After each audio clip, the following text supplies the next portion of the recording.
At Yamaha, we have a saying, we have a tradition of innovation.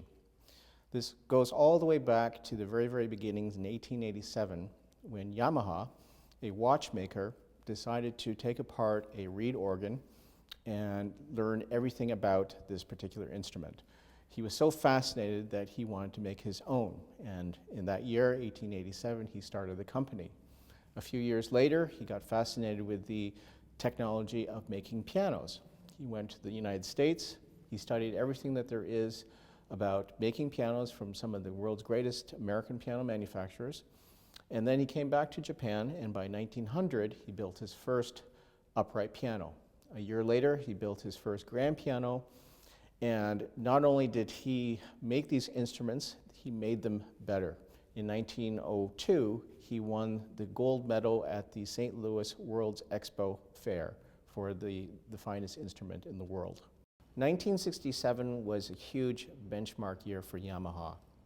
They unveiled the C Series, or Conservatory Series Grands, which took the world by storm as the world's most reliable and consistent grand piano. They were soon to be favored and admired by institutions, by educators, professionals all over the world. Yamaha also introduced a grand concert piano called CF. This instrument got the attention of some major touring artists, some legends such as Glenn Gould, such as Václav Richter, such as Georgy Chifra, such as Andre Watts. All of these artists discovered this new piano and started using them for their recording projects and for their concert touring. Did you know that Glenn Gould's last 4 piano albums were recorded on a Yamaha CF? So Václav Richter toured exclusively on Yamaha towards the end of his life. This revelation for Yamaha was a big step towards a new research and development project which started in 1991.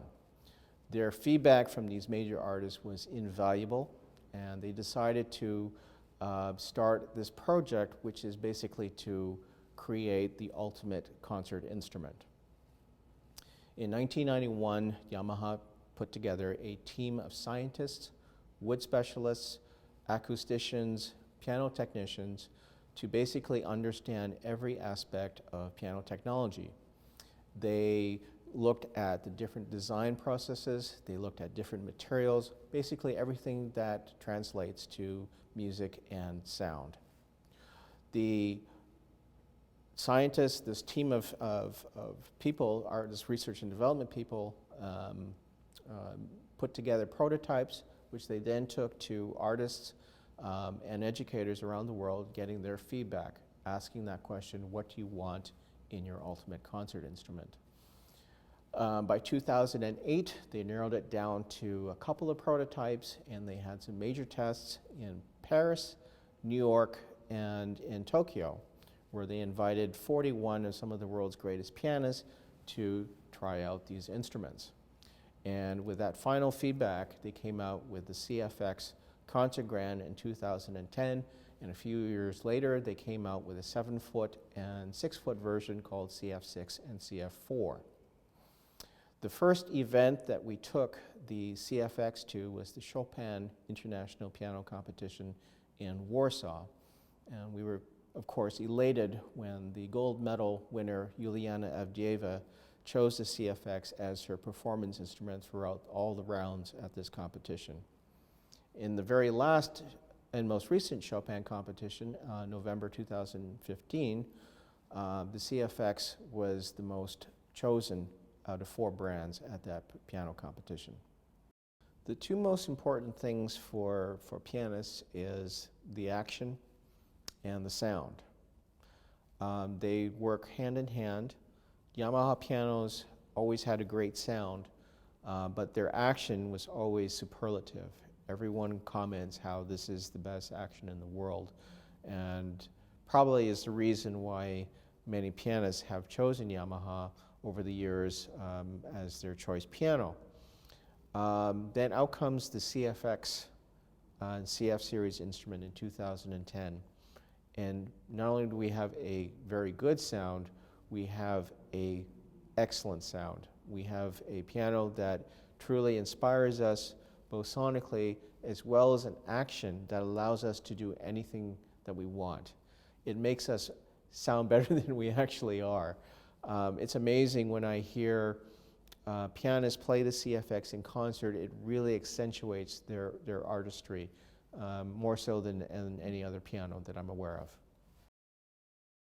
Since 2010, with the debut of the CFX, this particular piano has taken the world by storm. There are more and more institutions and concert halls acquiring this piano as an alternative choice to the traditional instrument that they have. Schools like the Moscow Conservatory, the Juilliard School of Music, the Royal Concert Festival Hall in England, the Sydney Opera House, Abbey Road Studios, the Berlin Philharmonic. These are just some examples of very prestigious institutions around the world acquiring the CFX. When Yamaha acquired Bösendorfer, I had to admit that I was not very familiar with these instruments. I knew the brand as this legendary piano manufacturer, but I did not have a lot of exposure playing these instruments. When I got the chance to actually sit down and at a Bösendorfer, my immediate reaction was, this is a tone quality that I was not used to. Part of me, my first reaction was a little bit on the negative side, but at the same time I was very curious, extremely curious why so many pianists, so many musicians gravitated toward this piano brand or this type of sound. However, when I sat down and I started to play the instruments, some of the repertoire that I'm familiar with, I could not stop. I had this incredible desire to explore what this instrument can do, and it was amazing me. It amazed me how the type of colors and characters I can get out of this piano. There were things that I can do on this instrument that I cannot do on any other piano, period.